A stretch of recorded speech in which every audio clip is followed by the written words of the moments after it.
¿Constituye Rusia una amenaza para Europa? Desde Bruselas, Ursula von der Leyen, Kaja Kallas y otros dirigentes europeos han sostenido un discurso que presenta a Rusia como un actor agresivo y expansionista en Europa. Una narrativa que los medios de desinformación occidentales venden como verdad absoluta. Pero, si se observa con detenimiento, más parece un cóctel de psicodelia política que una amenaza real. Desde el Kremlin insisten en que se trata de simples tonterías fabricadas por políticos que siguen con entusiasmo el libreto dictado por el bloque occidental liderado por Estados Unidos, un bloque que, en palabras del propio Vladimir Putin, se sostiene íntegramente sobre un imperio de mentiras. Para entender la situación actual, debemos retroceder unas décadas. Tras la Segunda Guerra Mundial, Europa buscó unirse para evitar nuevos conflictos, lo que dio origen a distintas organizaciones, entre ellas la Organización del Tratado del Atlántico Norte, OTAN, creada en 1949 y presentada como una alianza defensiva frente a la Unión Soviética. Con el tiempo, otras instituciones fueron tomando forma, hasta cristalizar oficialmente en lo que hoy conocemos como la Unión Europea en 1993. La OTAN, liderada por Estados Unidos, unía a países de América del Norte y Europa.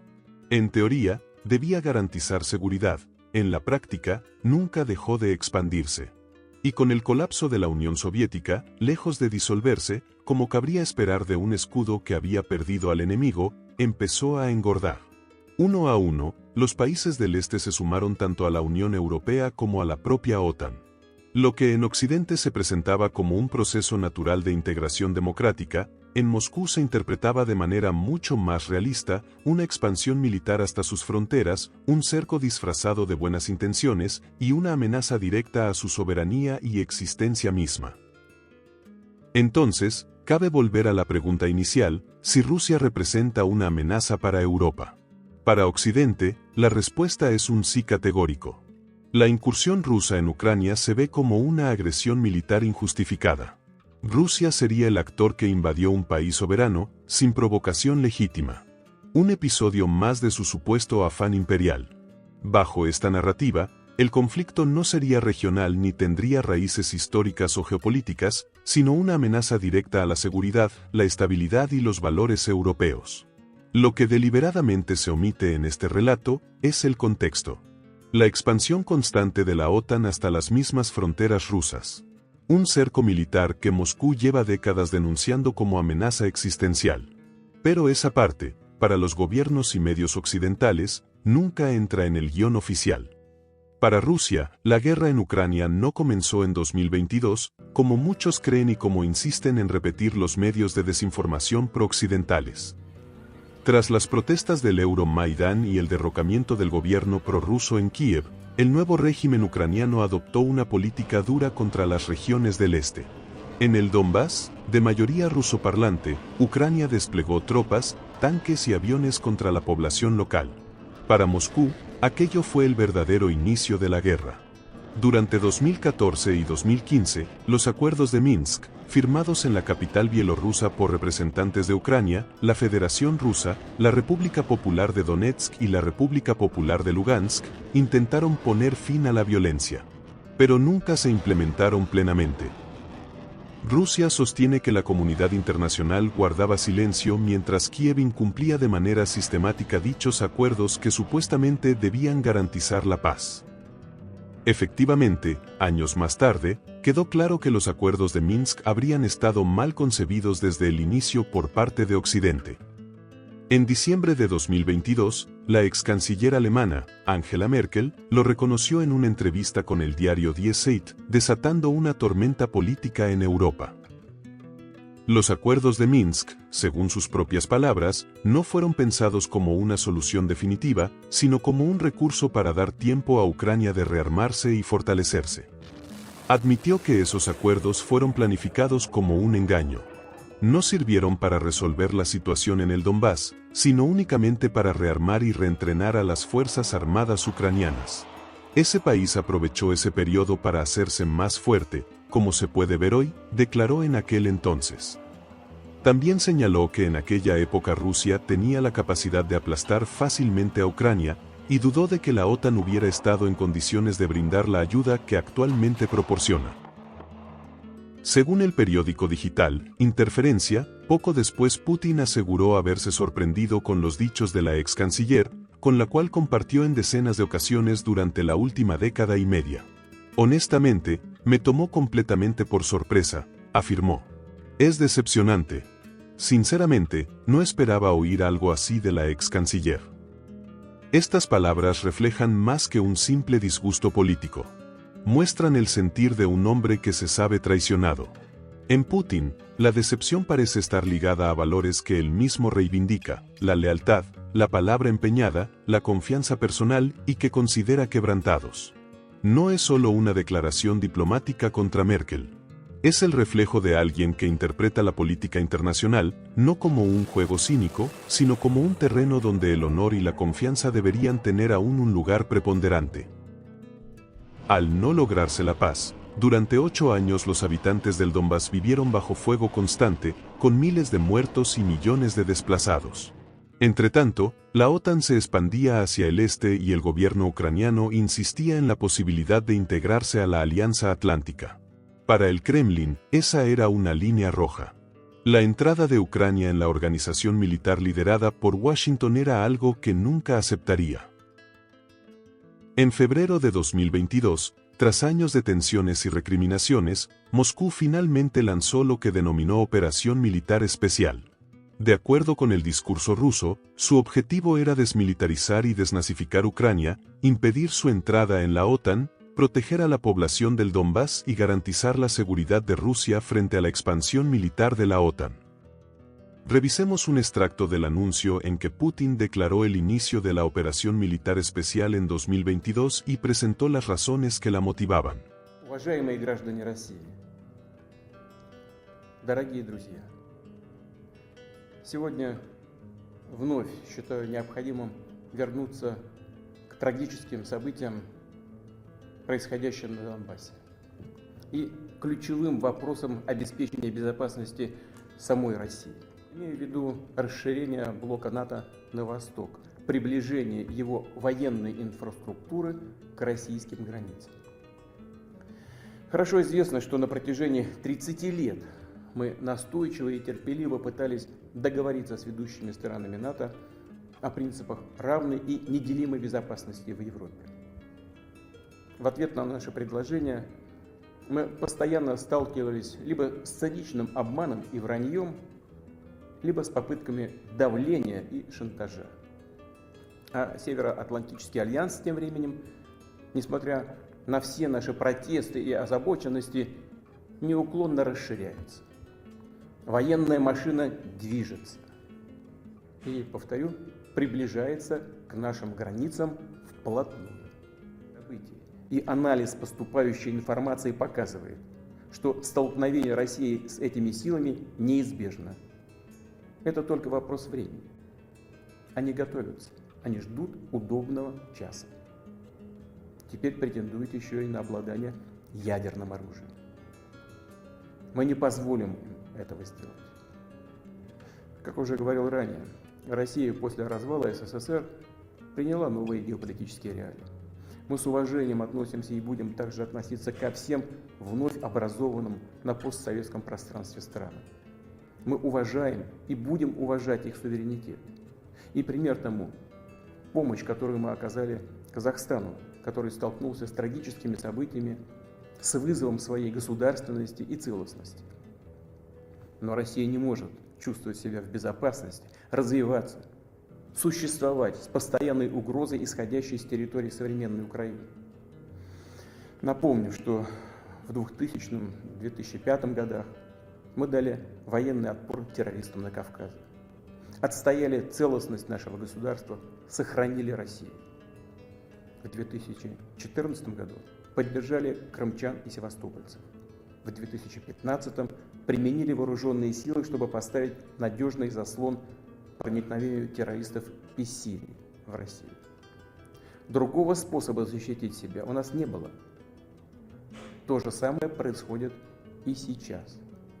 Нам с вами просто не оставили ни одной другой возможности защитить Россию, наших людей, кроме той, которую мы вынуждены будем использовать сегодня. Обстоятельства требуют от нас решительных и незамедлительных действий. Народные республики Донбасса обратились к России с просьбой о помощи. В связи с этим, в соответствии со статьей 51 части 7 Устава ООН, санкции Совета Федерации России и во исполнение ратифицированных Федеральным собранием 22 февраля сего года договоров о дружбе и взаимопомощи с Донецкой Народной Республикой и Луганской Народной Республикой, мною принято решение о проведении специальной военной операции. Poco después, en otra reunión, Putin volvió a referirse a las causas que motivaron el despliegue en Ucrania. Veamos parte de su declaración. Сказал об этом при начале операции и говорил до того, как было принято это решение. Тяжелое решение, без всяких сомнений. В чем дело? Дело в том, что после государственного антиконституционного переворота на Украине, который активно поддерживался, к сожалению, западными странами, ну что греха таить, они же не скрывают это, прямо сказали, что затратили на это 5 миллиардов долларов. Пирожки там горячие раздавали на Майдане и так далее. А потом вместо того, чтобы вернуть ситуацию, даже если она вышла из-под контроля, даже если это так называемый эксцесс исполнителя, есть такое юридическое понятие, то есть планировали одно, сделали другое, все равно могли и должны были бы вернуть эту ситуацию в политическое русло. Тем более, что накануне этого госпереворота приехали 3 министра иностранных дел в Киев в 2014 году и подписали с действующей властью тогда соглашение и выступили в качестве гарантов этих договоренностей о том, что ситуация будет развиваться в политическом русле. Нет, ничего подобного. Совершили госпереворот, поддержали тех, кто совершил госпереворот, а затем последовали известные события, связанные с Крымом и с юго-востоком Украины, с Донбассом, где люди не поддержали этот переворот. Крым, как известно, принял решение, люди пришли на референдум и проголосовали вернуться в состав Российской Федерации. И естественно, мы не могли этого не поддержать. Тем более, что они подвергались опасности со стороны националистов и неофашистов. Я сейчас скажу, что есть полное подтверждение тому, что они тогда были правы. А потом начались события, или параллельно практически на Донбассе. К чему это привело?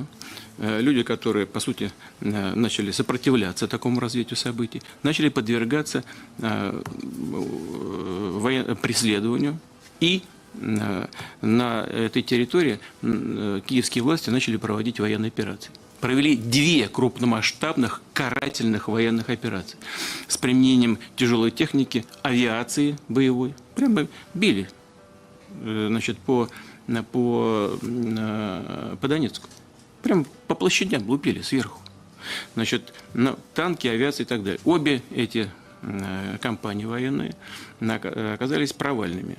Они потерпели поражение. После этого возникли так называемые Минские соглашения, или комплекс мер, как его официально называют, который показал путь мирного разрешения этого конфликта. И мы старались, делали все для того, чтобы пустить развитие событий именно по этому руслу, для того, чтобы восстановить территориальную целостность Украины и защитить интересы людей, которые на этих территориях живут. А чего они требовали? Да, элементарных вещей. Право говорить на родном, в данном случае на русском для них языке. Жить в рамках своих традиций и своей культуры. Ничего особенного не было. Но ничего особенного. Нет. Значит, организовали блокаду этих территорий, отключили их от банковской системы, от продовольственного снабжения, от выплат пенсий, пособий и так далее. 13 до 14 тысяч человек убили за это время, за эти годы. Более 500 детей убиты или искалечены. Нетерпимо. Это то, что этот так называемый цивилизованный Запад предпочитает этого не замечать. Все эти годы, ну послушайте, 8 лет. 8 лет. Более того, в последнее время власти в Киеве прямо начали заявлять публично о том, что они не собираются выполнять этих соглашений. Но они же говорят об этом прямо с экранов телевизора, в интернете, везде, публично говорят. Не нравится, не будем. При этом Россию продолжали обвинять в том, что мы не выполняем этих соглашений. Ну какой-то бред просто. театр абсурда. То, что белое говорит черное, а на черное говорят белое. В последнее время еще хуже. Вдруг заговорили о том, что собираются еще, то есть говорят уже давно, но начали все активнее и активнее говорить о том, что Украину примут в НАТО. Вы понимаете, к чему это могло привести? Или может привести еще до сих пор? Если это страна НАТО, в соответствии с договором об образовании этой организации, все другие члены Альянса должны поддерживать эту страну в случае военного конфликта. Крым российским, кроме нас с вами, никто не признает. Значит, они проводят военные операции на Донбассе, также полезут и в Крым. И тогда мы должны будем воевать со всем НАТО, со всей организацией НАТО. Это что такое? Последствия понятны или нет? Думаю, что для всех понятно. Значит, теперь заговорили о том, чтобы приобрести ядерный статус, то есть приобрести ядерное оружие. Мы не можем пройти мимо таких вещей. Тем более, что мы знаем, как этот так называемый Запад ведет себя по отношению к России. Вот с этой самой секунды судьба России будет совсем иной. Потому что тогда нашим противникам стратегическим и не нужно даже иметь баллистические ракеты межконтинентальной дальности. Вот здесь прямо будут держать нас на мушке, на ядерной, и все. Но как же мы можем пройти мимо всего этого? Это абсолютно реальные угрозы. Это не какая-то ерунда надуманная. И ребята наши, которые там сейчас сражаются, и жизни свои кладут, они кладут жизни, сражаются за наше будущее, за будущее наших детей. Это совершенно очевидная вещь. А люди, которые не хотят этого понять, особенно из числа сегодняшнего руководства, должны понять, что если дальше они будут продолжать делать то, что они делают, я уже тоже об этом говорил, они ставят вообще под вопрос будущность украинской государственности. И если это произойдет, это будет целиком и полностью на их совести. А что сейчас происходит? Я уже говорил о том, какие цели мы перед собой ставим. Первое, конечно, защитить людей, которые проживают на Донбассе. Каким способом? Путем демилитаризации и денацификации Украины.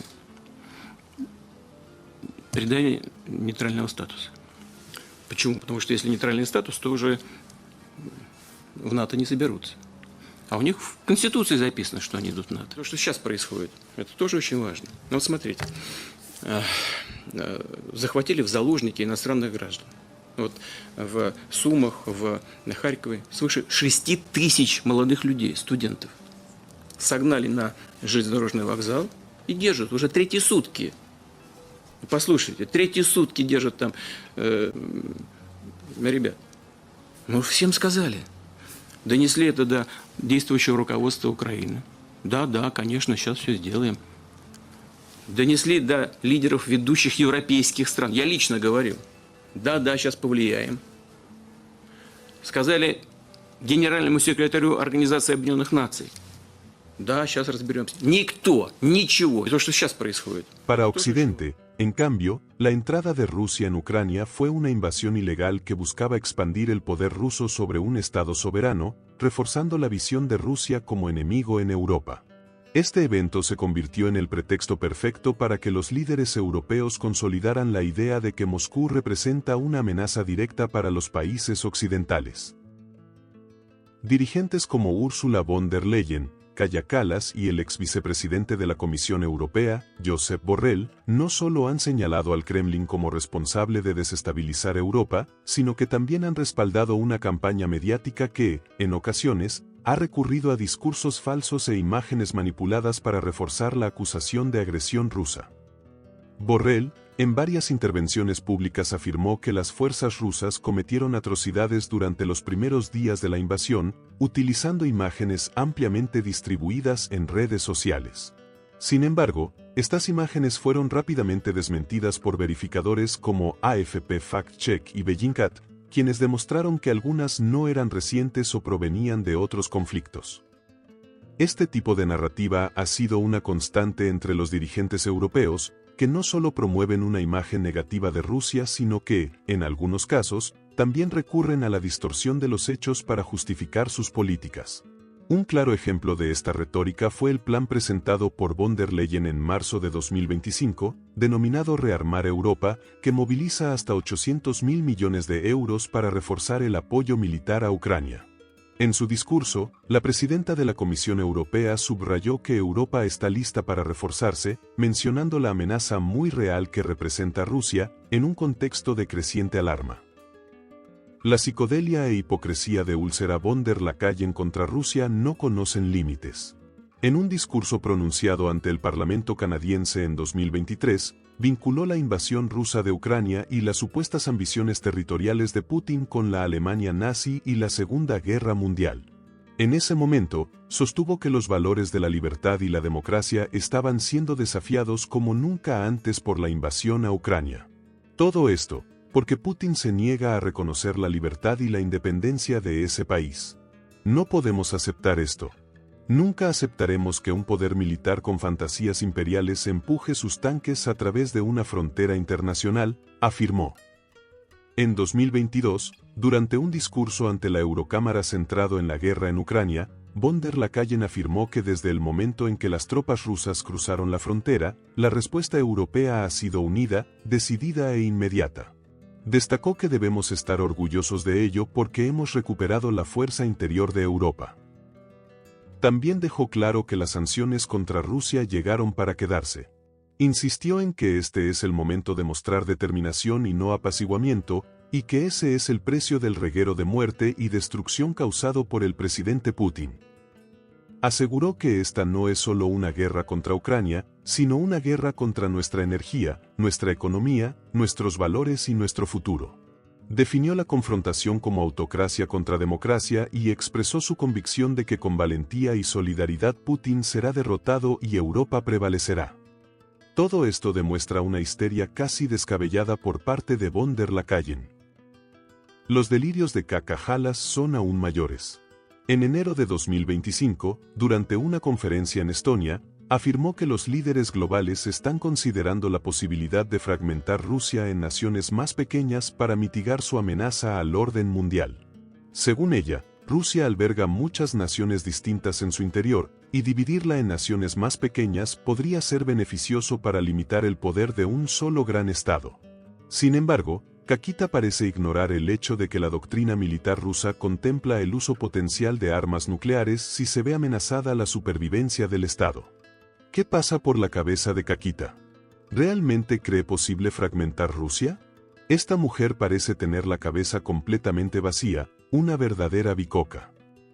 La rusofobia de Kallas se manifiesta en casi cada una de sus declaraciones.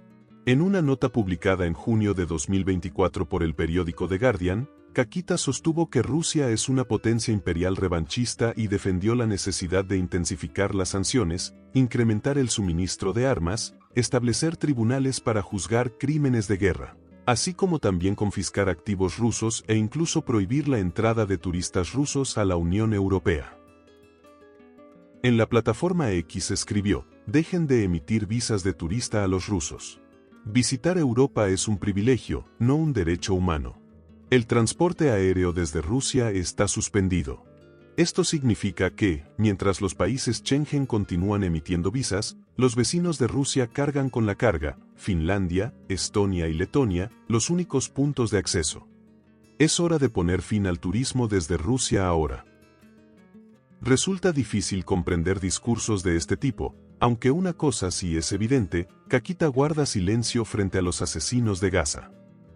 De manera similar, Mark Rutte, secretario general de la OTAN, ha reforzado esta visión rusofóbica al afirmar que Rusia trabaja activamente para debilitar nuestras democracias, lo que justificaría, según él, la adopción de una mentalidad de guerra por parte de la alianza militar. Según Euronews, Rutte añadió que Moscú se está preparando para una confrontación a largo plazo con Ucrania y la OTAN, describiendo el escenario de seguridad actual como el más peligroso de su vida. "No estamos preparados para lo que nos espera en 4 o 5 años", advirtió, añadiendo que las naciones de la OTAN deben acelerar su gasto en defensa para adaptarse a la nueva realidad. En enero de 2025, según The Guardian, Este psicópata afirmó que Rusia podría estar lista para atacar a la OTAN dentro de 5 años, por lo que se espera que los líderes de la Alianza Occidental acuerden aumentar el gasto militar al 5% del Producto Interno Bruto para contener la amenaza. La OTAN necesita un salto cuántico en nuestra defensa colectiva, que incluiría un rearme significativo para disuadir a una Rusia cada vez más militarizada. Esto incluiría un aumento de 5 veces en la defensa aérea, miles de tanques más y millones de proyectiles de artillería más para aumentar las reservas y garantizar que los países de la OTAN igualen los niveles existentes de producción rusa. Roten llegó incluso al extremo de afirmar que existe un peligro inminente de invasión rusa hacia Portugal, país situado en el extremo opuesto del continente europeo, revelando así su naturaleza enfermiza. Este personaje volvió a la carga en julio de 2025 con una de sus habituales advertencias apocalípticas, refiriéndose ahora a la posibilidad de que se esté fraguando una tercera guerra mundial coordinada entre China y Rusia. Según él, esta es una de las razones que haría indispensable el rearme europeo. Lo que sabemos de nuestras fuentes es que existe un riesgo creciente de que Xi Jinping, presidente de China, antes de atacar Taiwán, levante el teléfono y llame a Moscú, su socio menor en todo esto, para pedirle a Vladimir Putin que nos mantenga ocupados en esta parte de Europa, afirmó. Con estas palabras, respondía a una pregunta sobre declaraciones previas recogidas por The New York Times, donde ya hablaba de esta supuesta llamada secreta entre los líderes chino y ruso. El detonante para un conflicto global, aseguró Roten, sería un ataque ruso a territorio de la OTAN en Europa. No seamos ingenuos, esa es muy probablemente su forma de actuar, remató, como si hablara desde dentro de la mente de ambos mandatarios. Veamos qué piensa el primer ministro británico Keir Starmer sobre Rusia. Según The New York Times, en junio de 2025, Starmer mencionó que estamos ante una creciente agresión rusa al presentar sus ambiciosos planes de rearme del Reino Unido, que incluyen la construcción de hasta 12 submarinos de ataque. Prometió llevar a su país a un estado de preparación para la guerra, anunciando, además de la construcción de nuevos submarinos, invertir miles de millones de libras en armamento, con el fin de fortalecerse para un mundo atrapado entre una Rusia hostil y agresiva y un Estados Unidos que se retrae. Starmer agregó que la amenaza que enfrentamos ahora es más grave, más inmediata y más impredecible que en ningún otro momento desde la Guerra Fría, refiriéndose a la guerra en Europa, los nuevos riesgos nucleares, los ciberataques diarios y la creciente agresión rusa en aguas y cielos británicos. Una psicodelia total. Por otro lado, el canciller alemán, Friedrich Merz, describió a Rusia como la mayor amenaza para la paz europea y enfatizó la necesidad de reforzar las fuerzas armadas de su país. Merz destacó que la amenaza rusa incluye tácticas híbridas como sabotaje, ciberataques y desinformación. Alemania está respondiendo con decisión, mejorando la coordinación y fortaleciendo la resiliencia social. Además, volvió a encender alarmas al declarar que no se puede descartar, a largo plazo, la opción de reclutar mujeres en el ejército alemán. Según Merz, la continua amenaza que representa Rusia justificaría semejante medida. En declaraciones a la cadena ZDF, Mercenario explicó que, si el modelo de servicio militar voluntario recientemente introducido resulta insuficiente, como si hubiese una fila interminable de jóvenes ansiosos por enlistarse, Alemania tendría que desarrollar un mecanismo para reinstaurar el servicio militar obligatorio, esta vez incluyendo a las mujeres. El detalle incómodo es que la Constitución alemana no lo permite, así que para cumplir el sueño de Mercenario habría que modificarla. El canciller también se lamentó de que suspender el servicio militar obligatorio en 2011 fue un error, como si hubiesen dejado la puerta abierta para que Putin ya estuviera a las puertas de Berlín. Todo esto ocurre justo después de que el Gabinete Federal aprobara un proyecto de ley para ampliar el ejército alemán en varias decenas de miles de soldados. Una modesta iniciativa que, al parecer, no satisface el apetito militar de Mercenario, siempre dispuesto a revivir fantasmas de guerra para defender a Alemania de una Rusia que, según él, anda mirando mapas con una regla y soñando con anexionarse media Baviera. Por supuesto, entre tanta psicodelia, no podría faltar Emmanuel Macron, presidente de Francia. En marzo de 2025, según The Guardian, Macron, el superhéroe de Europa, advirtió que la agresión rusa no conoce fronteras y no se detendrá en Ucrania. Para él, Rusia representa una amenaza directa no solo para Ucrania, sino también para Francia y toda Europa. Con un tono alarmista, señaló que Europa debe prepararse ante la posibilidad de que Estados Unidos se aleje de su lado en este conflicto. Macron también destacó que el futuro de Europa no debería depender ni de Washington ni de Moscú, sino de la propia Europa, ya que, según él, la amenaza desde el este está regresando. La inocencia de los 30 años desde la caída del muro de Berlín ha terminado, subrayó, apuntando a un renacimiento de las tensiones de la Guerra Fría. Siguiendo esta línea, France 24 citó a Macron afirmando que Rusia sigue rearmándose, lo que la convierte en una amenaza para toda Europa. Se preguntó retóricamente, ¿quién puede creer que Rusia se conformará con Ucrania? Su respuesta fue tajante, no podemos creer la palabra de Rusia. Entonces, ¿Rusia constituye una amenaza real para Europa? ¿O estamos ante una narrativa política diseñada para reforzar la alineación del continente con la OTAN y Estados Unidos? ¿O será que la mayoría de los gobernantes de Europa y Bruselas, con su retórica beligerante e incluso absurda, están empujando al continente hacia una confrontación constante? Por un lado, el Kremlin ha demostrado una capacidad militar indiscutible en Ucrania y una política exterior cada vez más decidida. Por otro, Moscú argumenta que su objetivo no es expandirse sobre territorio europeo, sino defender sus fronteras de lo que percibe como una creciente amenaza de expansión occidental que pone en riesgo su soberanía y seguridad. Ursula von der Leyen, Kaja Kallas, Mark Rutte, Keir Starmer, Friedrich Mercenario y Emmanuel Macron representan hoy la faceta más beligerante de la política europea. Se presentan como defensores de la paz, pero destinan miles de millones del erario público a la compra de armas mientras recortan derechos sociales. Ninguno de ellos pisará jamás el frente de batalla ni enviará a sus hijos o familiares a la guerra. Prefieren resguardarse en despachos lujosos, con corbatas impecables, camisas de diseño y relojes elegantes, dictando desde allí el destino de pueblos enteros. Además, con la hipocresía clásica, incluso han fomentado el genocidio en Gaza.